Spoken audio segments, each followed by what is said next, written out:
সুন্দর। পিঙ্কুর মা দাঁড়াও, আমিও আসতেছি। ছোট ছোট শামুকগুলো আগে ব্যাগে তুলে নেই। পিঙ্কুকে ছাতাটা মেলে দে, আমি এক্ষুনি আসতেছি তোমার কাছে। আরে বাপরে, আমি তো পড়ে গেলাম। পাপা, বাপরে, মুখের ভিতরে কি ঢুকেছে? সবকিছু গিলে খেয়ে ফেলো। আরে না, এগুলো তো শামুক। এখানে আরো অনেকগুলো আছে মনে হয়, তুলে নেই। হ্যাঁ, আমিও শামুক ধরতেছি, এগুলোকে তুলে বাড়িতে নিয়ে যাব।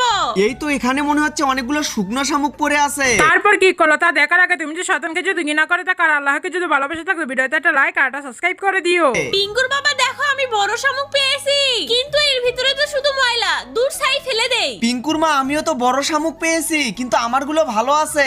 ওয়াও, সামনে এত এত শামুক, সবগুলোকে বালতি ভরে বাড়িতে নিয়ে যাব। পিঙ্কু, এই নিয়ে ছোট কুকুর নিয়ে খেলা কর। এই শামুকগুলোকে এখন ভালো করে গরম পানিতে সিদ্ধ করে নিতে হবে। এই তো সিদ্ধ হয়ে গেছে, এখন এর ভিতর থেকে মাংসগুলোকে বের করে নেই। পাপা, তুমি কি খাবে ওগুলো? না রে পিঙ্কু, আমি খাবো না, এগুলো তো সব বের করে আমি বিড়ালকে খাওয়াই দিব। কোথায় রে আমার বিড়ালের দল? এই নে তোরা মজা করে শামুক খা। এই নে ডগেস, তুইও এবার একটু শামুক খেয়ে দেখ।